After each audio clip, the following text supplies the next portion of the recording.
Hello, I hope that your first week of online classes went well. As always, if you've had any problems, be sure and let me know, and I'll be glad to help you with whatever I can.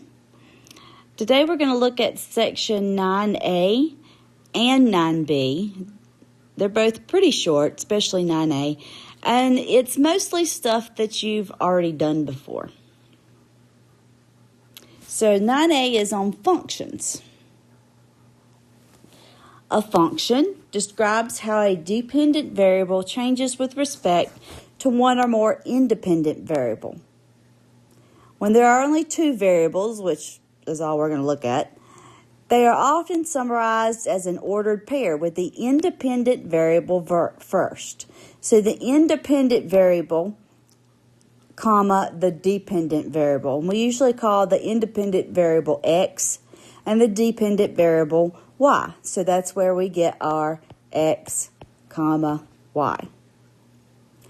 The dependent variable is a function of the independent variable.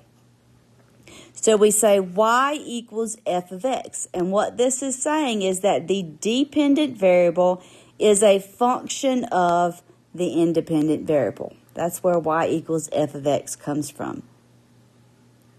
And when you realize that y and f of x are the same thing. So if you see f of x equals 3x plus 2, that's the same thing as y equals 3x plus 2. Example 1 says, for each situation, express the given function in words, write the two variables as an ordered pair, and write the function with the notation y equals f of x. So it says you are riding in a hot air balloon. As the balloon rises, the surrounding atmospheric pressure decreases, causing your ears to pop. Okay, so what are the variables? It says as the balloon rises, the atmospheric pressure decreases. So as the balloon rises,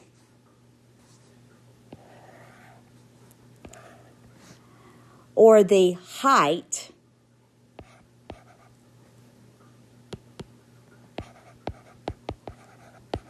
is your independent variable. Then the dependent variable is, it says, as the balloon rises, the surrounding atmospheric pressure decreases. So the atmospheric pressure.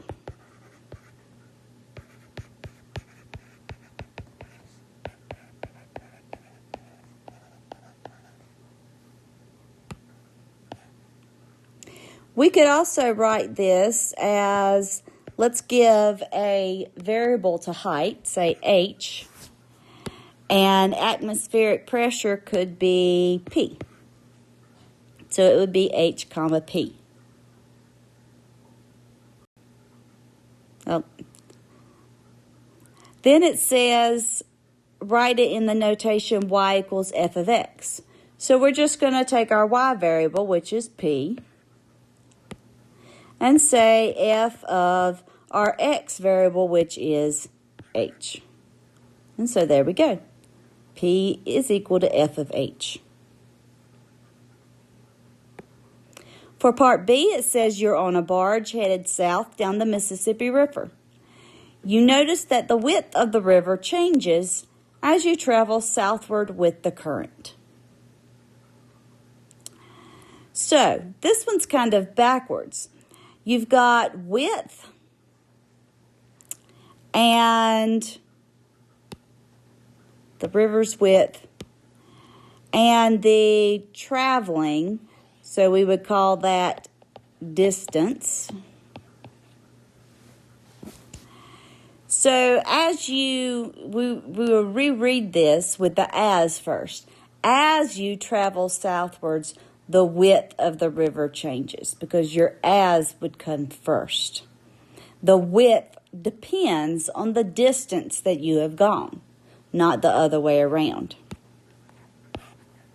So the distance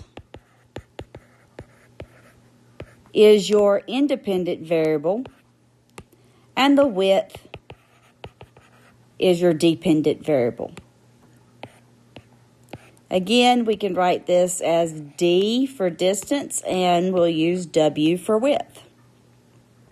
And to write that as y equals f of x, we would say w equals f of d.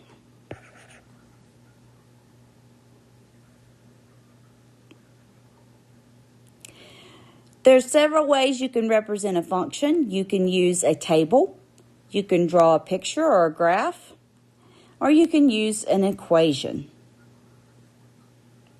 The domain and range. The domain is the set of, the domain are the x values. That's the easiest way to say it. The x values of the independent variable. The range are the y values. It is the dependent variable.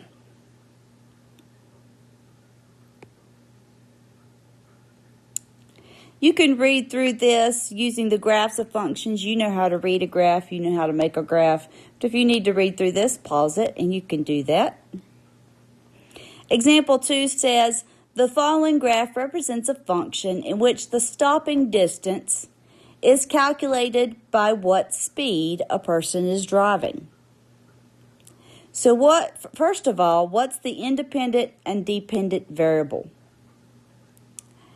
So the stopping distance depends on the speed, right? It's going to depend on what speed a person is going. If they're going really fast, then the stopping distance might be greater. If they're going slow, the stopping distance would be shorter. So speed is your independent variable. And then the stopping distance is your dependent variable.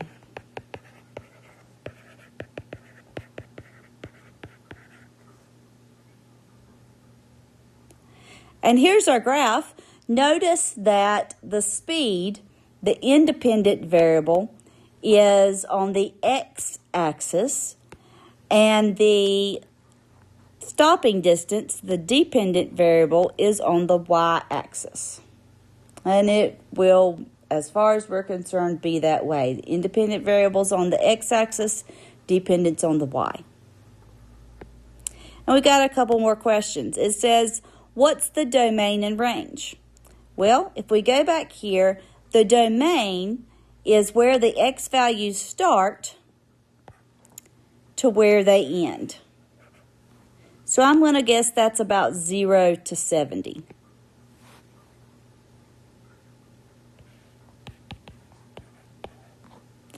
And then the range is where the y values start to where they end.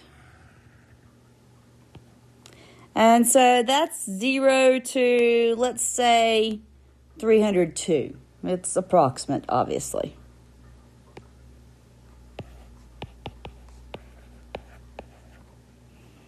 Then it asks us, what is the stopping distance for a person traveling at 60 miles per hour?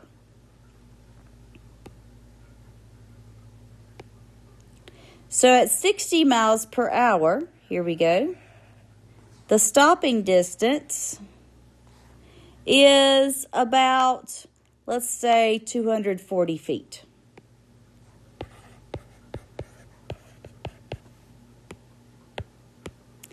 And then it asks, what is the speed a person is traveling when their stopping distance is 117 feet?